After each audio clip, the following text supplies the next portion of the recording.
Essas moças trabalham com tanto afinco para a obra de Deus. Eu quero inclusive te incentivar a ouvir os vídeos, os áudios que são produzidos no grupo do WhatsApp da igreja. Hoje tivemos uma palavra da pastora Miriam, tão abençoada, para a honra e glória do Senhor. Irmãos, quero dizer para vocês que a nossa querida Nathalie está de volta. Seja bem-vinda. Nós sentimos muito sua falta. Pode aplaudir, ela merece. Ela é serva do Senhor, é missionária do Senhor. Nós estamos felizes com o seu retorno, viu? Quero falar para vocês que o pastor Bruno e a pastora Laira foram para Conceição das Alagoas, na nossa igreja filha, juntamente com o pastor Daniel e a pastora Adriana, que hoje eles foram abençoar os nossos irmãos de lá. Está caindo esse negócio, mas se estiver ouvindo, vocês estão ouvindo, né? Tá bom o som? Então tá bom. Irmãos, quero te convidar todos vocês para abrirem a Bíblia em Lucas 4. Lucas tinha uma profissão muito nobre até hoje. Ele era médico e ele devia escrever muito bem, porque tanto o livro O Evangelho de Lucas quanto o livro de Atos, a gente percebe uma fluidez, e ele teve um cuidado de fazer uma apuração muito rígida de todos os fatos que aconteceram no início do ministério terreno do Senhor Jesus. Quando você está com a Bíblia aberta aí no capítulo 4, ele começa, na época que ele escreveu, ainda não tinha essa divisão em capítulos e versículos. Mas, se uma pessoa que não tem assim muita familiaridade com a Bíblia, pegar o evangelho dele para ler, vai falar, no capítulo 4, Lucas está falando da tentação de Jesus. Logo em seguida, ele vai para Nazaré. Só que aí é que entra a sabedoria de você ler os 4 evangelhos juntos. Eu quero inclusive recomendar, existem Bíblias cronológicas com os textos paralelos, um do ladinho do outro, porque aí você enriquece o que às vezes Lucas investigou e está trazendo no texto dele, às vezes Mateus não trouxe, e às vezes Marcos trouxe como um acréscimo. Então, hoje a gente vai entender, após a tentação, esse episódio da tentação de Jesus, ocorreram várias idas e vindas para várias cidades. Não é que Jesus foi direto para Nazaré, como está aqui. Mas, hoje, nós não vamos entrar nos detalhes cronológicos, mas já vamos entrar numa história que Lucas vai nos contar, que aconteceu em Nazaré. E ele, o Senhor Jesus, apesar de ter nascido em Belém, ele foi criado na cidade de Nazaré. E ele, quando o Espírito Santo falou para ele, agora é hora de começar o ministério, ele foi para a Judeia, foi batizado por João Batista nas águas, e esse foi o início do ministério de Jesus, de acordo com Marcos 1:1. O princípio do ministério do Senhor Jesus se deu com o chamado de João Batista. Mas Jesus já tinha ido várias vezes para Cafarnaum, já tinha realizado vários milagres, já tinha tido encontro com a mulher samaritana, e ele já tinha até feito aquela limpeza no templo. Isso só vendo os 4 evangelhos que a gente consegue ter essa visão mais panorâmica.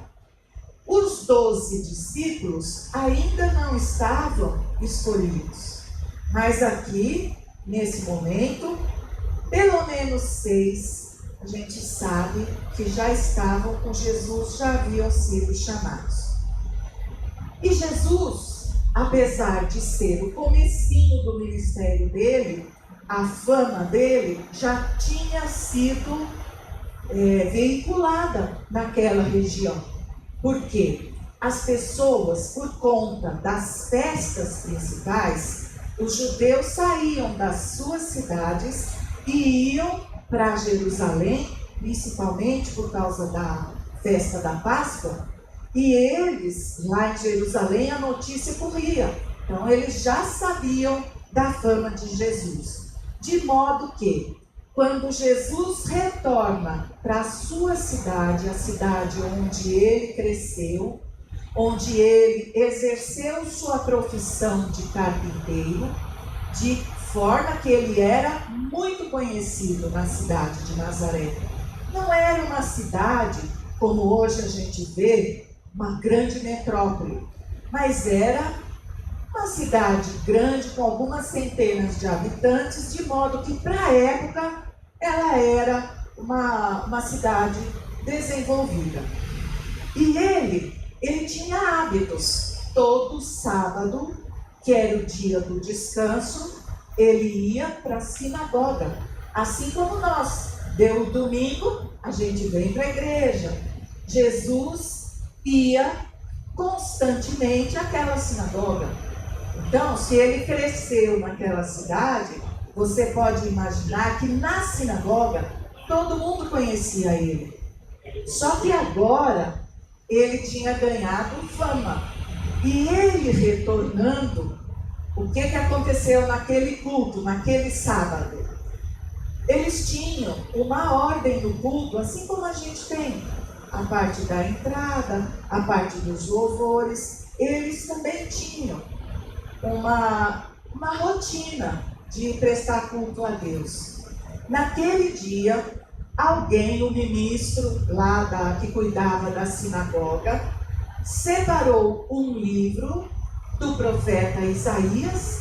Os livros, eles se abriam assim, eram rolinhos, ou assim. Começa a ler de trás para frente, porque a língua deles é diferente da nossa. A escrita se lê da direita para a esquerda. E alguém encarregado daquela ordem do culto, só que com a mão de Deus, fez essa pessoa escolher o livro do profeta Isaías, e tinha várias coisas, não estava dividido em capítulos. E Jesus recebeu aquele livro, ele abre para se ler as escrituras na sinagoga, ficava-se de pé. Então ele está de pé, abriu o livro ou assim, deu uma olhada e foi direto no texto que ele pretendia usar para fazer a sua mensagem. Está no versículo 18.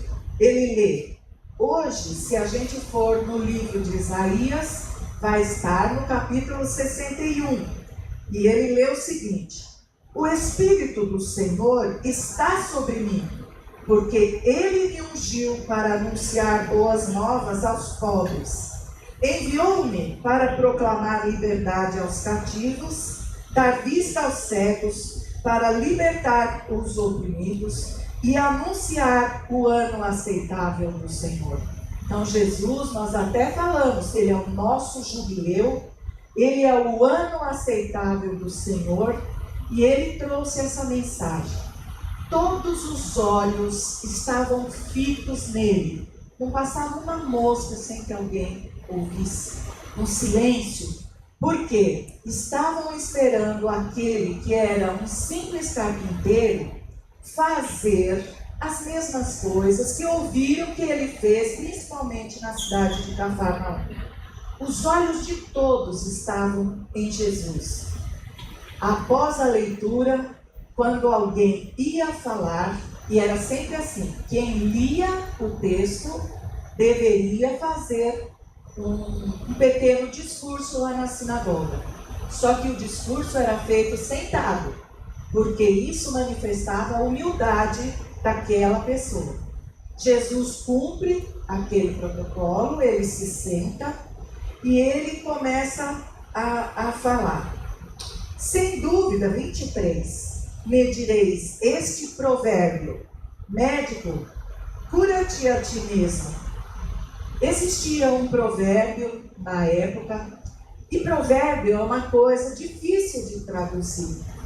Um provérbio, por exemplo, lá dos Estados Unidos, para eles faz sentido. Se for traduzir para nós, vai ficar meio esquisito. E vice-versa. Mas eu peguei 2 provérbios daqui do nosso país para fazer uma analogia. Seria mais ou menos aquele lá: casa de ferreiro, espeto de pau. Eu quase nem preciso explicar, porque todo mundo já aprendeu com a vivência o que quer dizer esse provérbio. Um outro provérbio que também dá para a gente entender, aquele daquela época: santo de casa. Esse barbeiro tá com o cabelo tudo desgrenhado, assim, a barba tudo torta. Você vai olhar para o barbeiro e você vai falar: vai querer cortar o meu cabelo com esse cabelo que você tem? Não, aqui não. Aqui comigo é diferente. Era isso que estava passando na cabeça daquelas pessoas da sinagoga. Não, você quer que a gente te aceite, mas a gente sabe que você era aquele menino que corria para lá e para cá. A gente sabe que você trabalhava na marcenaria. Para nós, você é um cidadão comum. Você tem que provar para nós que não é aquele que a gente conheceu no dia a dia. E Jesus vai falar para eles que na época do profeta Elias podia ter sido mandado para uma das viúvas do povo judeu. Entretanto, Deus mandou para uma viúva estrangeira e ela foi sustentada por Deus para poder alcançar o ministério do profeta Elias. Também na época do profeta Eliseu, o que aconteceu? Havia muitos leprosos. Entretanto, a Bíblia só nos conta da purificação do Naamã, que era sírio, tanto faz. E ele estava querendo dizer com isso, está vendo? Os estrangeiros, eles recebem a palavra de Deus melhor do que vocês. De maneira que, quando Jesus terminou o seu discurso, não precisou estender mais, porque eles entenderam. E entenderam tanto, e aquilo deu um ódio, uma ira muito grande em todos, que no primeiro momento estavam todos maravilhados, esperando ele produzir milagres. E em seguida, todos se enfureceram. E Jesus foi vítima de violência.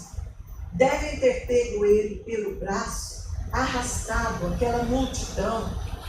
E eles estavam com tanto ódio daquela comparação de que Deus iria rejeitá-los para dar ocasião para os estrangeiros. Aquilo pôs tanto ódio na vida daquelas pessoas que eles pegaram e foram a um monte sobre o qual Nazaré estava edificada e iam. A intenção deles era a tentativa de homicídio.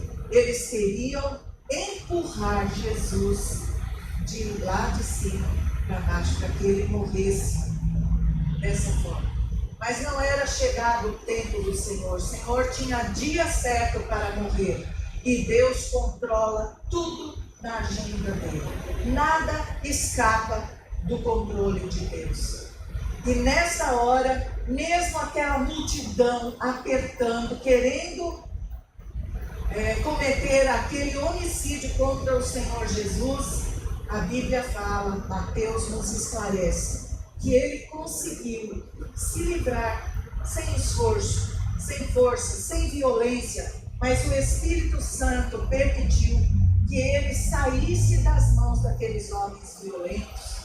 E aí ele deu as costas para o povo de Nazaré. E pôde realizar pouquíssimos milagres em Nazaré, porque lá não houve fé. Ele sai de Nazaré e volta para Cafarnaum. Em Cafarnaum, nós já sabemos que Pedro e o seu irmão André E João e o seu irmão Tiago, eles eram pescadores e moravam lá.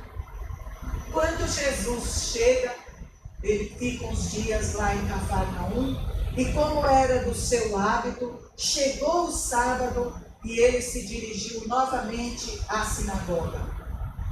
E lá nessa sinagoga, que a gente pode comparar, a sinagoga é como hoje a gente tem na igreja.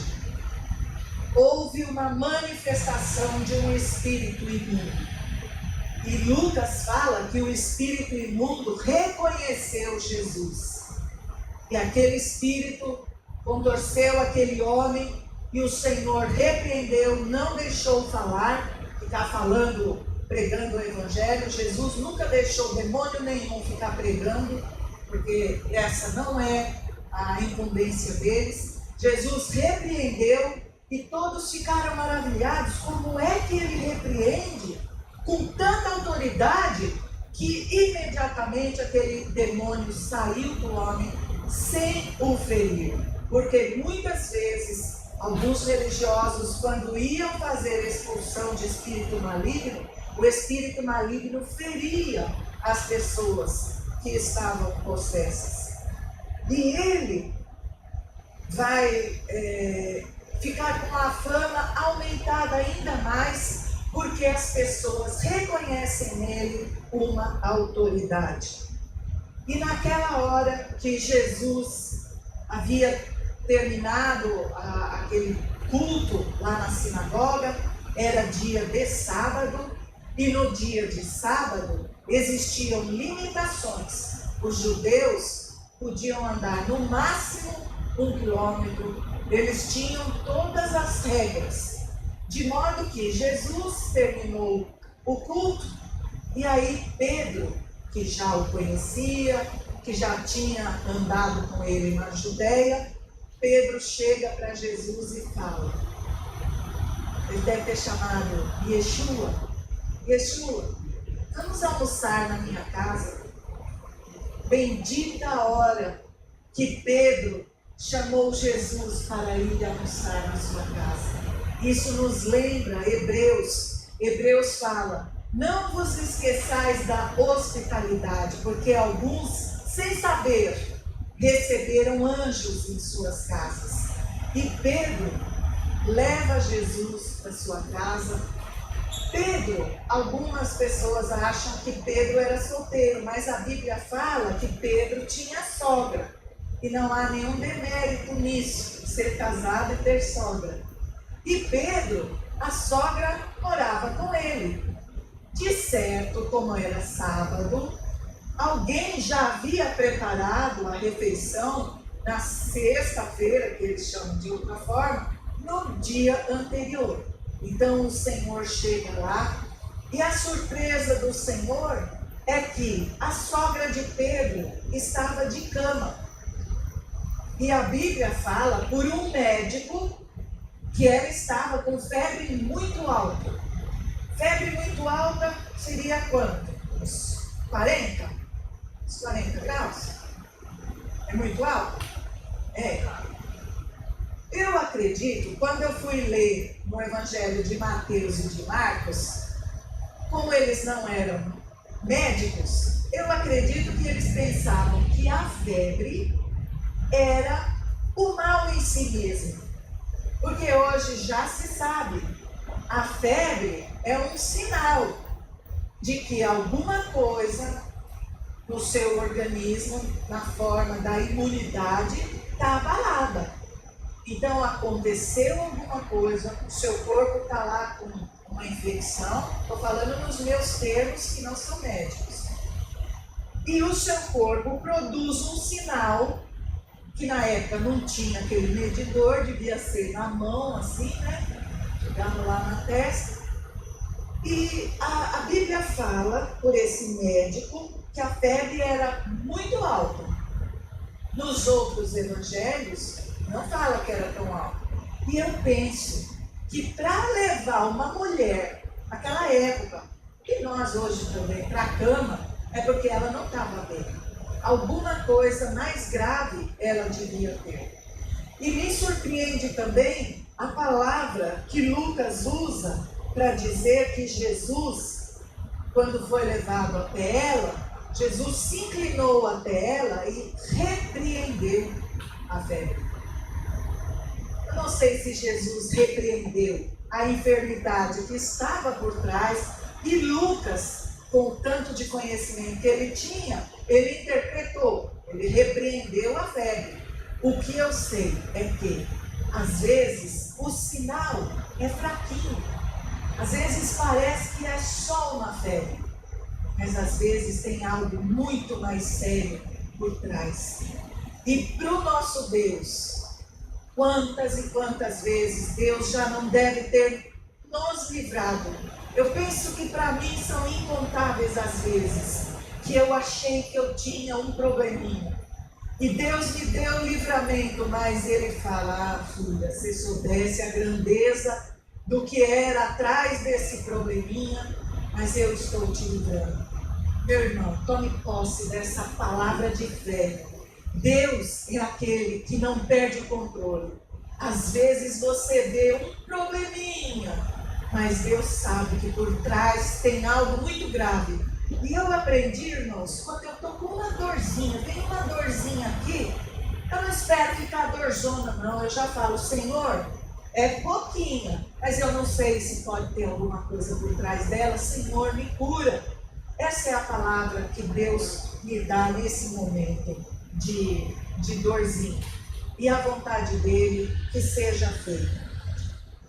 E aí, aquela mulher que estava de cama, com essa repreensão, e repreensão é um termo que o Senhor usa para os demônios, ele repreendeu a febre. E a febre foi embora na hora. Imediatamente aquela mulher se levantou e dentro daquele possível, por ser um dia de sábado, ela o serviu. Bem-aventurado o momento que Pedro chamou Jesus. Senhor, entra na minha casa. Eu quero te convidar, a você também que nos assiste, que convite sublime. Entra na minha casa, entra na minha vida, entra no meu lar. Irmão, nenhum lar vai ser o mesmo depois que Jesus entrar. Quando Jesus entra, ele muda. Josué é que nos disse, eu e a minha casa serviremos ao Senhor. Bem-aventurado o varão e a varoa que podem dizer isso diante do Senhor, porque convidou o Senhor para entrar na sua casa. E Pedro foi além. Pedro deve ter falado, Yeshua, fica aqui, não volta lá para a pensão onde o Senhor estava, fica aqui.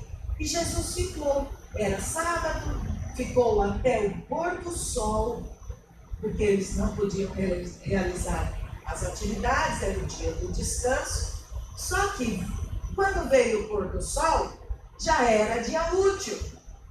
O que as pessoas daquela cidade fizeram? Opa, acabou o Shabat.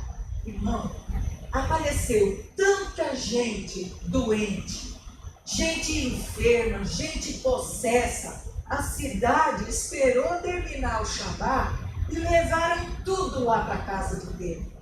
Só que Pedro, o André, o irmão dele, o Tiago e o João, era dia útil. Eles tinham que ganhar o sustento. Eles foram pescar. E Jesus continuou lá na casa. E Lucas conta que aquela oração, aquele culto, ficou até tarde da noite. Demorou para ele curar a todos, para ele expulsar todos aqueles demônios. Aí Jesus deve ter descansado um pouquinho. E Lucas fala que ele levantou cedo, levantou-se bem cedinho e foi orar. Foi num lugar secreto, num lugar silencioso orar. Jesus, o Filho de Deus, foi orar. Que exemplo para nós. Só que a multidão faminta, tanto dos milagres quanto da palavra, ela encontra o Senhor e fala, mestre, não se ausente da nossa vida. Jesus explica: olha, eu não posso ficar só pregando aqui em Cafarnaum. Existem muitas cidades, para isso eu fui enviado. Eu preciso pregar para outras pessoas. Mas, mestre, nós queremos ouvir a palavra de Deus. Esse pedido toca o coração do Senhor. Você quer alegrar o coração do Pai? Fala para Ele: eu quero ouvir a palavra. Ele tem todo o prazer de revelar na palavra. E Jesus, com esse anseio da população, Jesus se dirige ao lago de Genezaré, ou Mar da Galileia. O dia já estava claro. E ele vê na praia o Pedro e o André, e mais os funcionários deles, e também João e Tiago.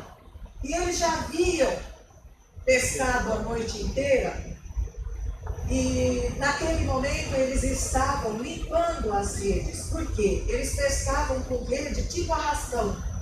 E no arrastão tem um monte de planta vegetal, planta aquática, planta aquática, tem muita coisa. E eles estavam limpando, consertando, deviam ser redes muito toscas, que necessitavam de reparos. E Jesus, já com intimidade com Pedro, fala para ele: Pedro, por favor, põe o seu barquinho um pouquinho para cá, porque a multidão quer ouvir a palavra de Deus, e eu vou usar o seu barquinho como se fosse um púlpito. A acústica de quem está num barquinho é muito melhor para uma grande multidão poder ouvir. E Pedro docemente permitiu. Ele entrou no barco e ficou com Jesus, e Jesus pregando a palavra, e as multidões ouvindo, porque Jesus era excepcional, mestre para pregar a palavra. E Jesus, após terminar o seu discurso, nós não sabemos se parte desse discurso veio para a palavra ou se ninguém pôde anotar, mas após o seu discurso, Jesus chega para Pedro, sabendo que naquela noite eles haviam trabalhado muito, mas não conseguiram pescar. Os recursos estavam zero naquele dia. E Pedro chega e Jesus chega para Pedro e ele fala: vá para o mar profundo. Isso, para nós hoje, quer dizer: entre no santo dos santos. Não fique no pátio do templo. Não fique no santo lugar, mas vá até o lugar santíssimo. Tenha um tempo com Deus. Existe até um hino: quem já pisou no santo dos santos, em outro lugar não consegue viver. E Jesus fala para Pedro: põe o seu barco no mar e vamos para águas profundas, vamos para o mar mais profundo. E Pedro estava ali com seus funcionários. Pedro era um exímio pescador. Pedro fala: mestre, nós trabalhamos duro a noite inteira e nada pegamos. Mas porque é o Senhor que está dando essa orientação, nós vamos fazer. E quando Pedro chama Jesus de mestre, será que ele olhava para Jesus como um mestre pescador? Porque Jesus, por profissão, era carpinteiro. E eu quero te dizer, quando a Bíblia fala Jesus é mestre, ele é mestre na área da carpintaria, da pescaria, da informática, do direito, da medicina. Ele é mestre de todas as áreas. Jesus é o sabe-tudo. Qualquer coisa que nós precisarmos, qualquer conhecimento, se você tem falta de sabedoria e você quer, pede ao mestre, porque ele não lança em rosto, e ele dá com abundância. E Pedro, fazendo isso, Jesus no barco ia falando: vai, Pedro, Aqui tá bom, Senhor? Não. Mais um pouquinho, mais um pouquinho. Até que eles chegaram, o barco de João e Tiago seguiu um pouquinho de longe. E quando chegou nas águas profundas, quando Jesus viu que as águas eram profundas, porque durante o dia os peixes fogem das águas rasas, que elas ficam mais quentes. Eles vão para as águas profundas. E aí Jesus falou: agora sim, lançai as vossas redes. E é curioso que no versículo 6 do capítulo 5, na minha tradução, está assim: fazendo assim, colheram uma quantidade de peixes tão grande que suas redes se romperam. Fazendo assim. Se você for prestar atenção, Pedro naquele momento, ele não estava cheio de fé para chegar, ele estava cansado daquela noite, porque Jesus ficou pregando lá o Evangelho, mas Pedro e os demais foram trabalhar. Haviam dispensado muito esforço naquela noite. E quando aconteceu dele obedecer, ele nem precisou ter fé. A obediência trouxe o resultado para ele. E eram tantos peixes. Diferentemente daquela outra pesca maravilhosa, quando Jesus, já ressuscitado, fala para eles lançarem a rede à direita, e lá eles pescaram 153. Essa é outra pesca. Essa, a rede chegava a se romper de tanto, da abundância. É como se a sua carteira estivesse sem conseguir fechar, da abundância que o Senhor colocou de notas lá na sua carteira. É aí por isso que as redes se rompiam, porque era uma quantidade exagerada. E Pedro, percebendo que era um homem pecador, porque ele foi juntando tudo que ele já tinha visto lá na Judéia, toda a fama de Jesus, a cura da sogra dele, a cura das pessoas que estavam lá na casa dele, e agora essa pesca maravilhosa. Ele falou: que homem pecador que eu sou. Quanto mais nós nos aprofundamos no Santo dos Santos, mais nós vamos perceber o quanto que nós não somos nada e o quanto Deus é grande. E Pedro, ele estava tão assustado com aquele milagre, que ele faz uma oração que eu recomendo que ninguém faça. O que ele vai falar no versículo 8? Afasta-te de mim, sou homem pecador. Eu não falaria nunca isso. Eu falaria igual Davi, lá no Salmo 51. Senhor, não retires de mim a tua presença, nem retires de mim o teu Espírito Santo. Se o Senhor se afastar de mim, não vai ser nada, não serei nada. E graças a Deus, o Senhor entendeu essa oração de Pedro, e o Senhor reforça o chamado dele e fala: você vai ser pescador de homens. Nisso já havia se juntado o outro barquinho, eles compartilharam aqueles recursos tão necessários para que aqueles homens pudessem se dedicar ao ministério. E assim houve multiplicação na vida daquelas pessoas. Bendita a hora que Pedro chamou Jesus para entrar na sua casa. Se você que está online, se você não sabe ainda como é ter Jesus no seu lar, não deixe para amanhã. Todos nós, além de termos Jesus na nossa vida, no nosso lar, também devemos frequentar águas profundas com Deus. Porque os recursos dele, você não sabe o que tem, meu irmão. As profundezas, ó profundidade das riquezas, lá em Romanos 8, 33. Desfrute de tudo que Deus tem, do bom e do melhor, mas busque pela palavra. Não busque apenas pelos milagres, porque os milagres acompanham aqueles que têm. Renove sua fé nesta noite. Hoje é culto de Santa Ceia. Converse a sós com o Senhor. Diga a Ele que você quer o Senhor na sua vida. Quero chamar o pastor Michel, que vai dar continuidade.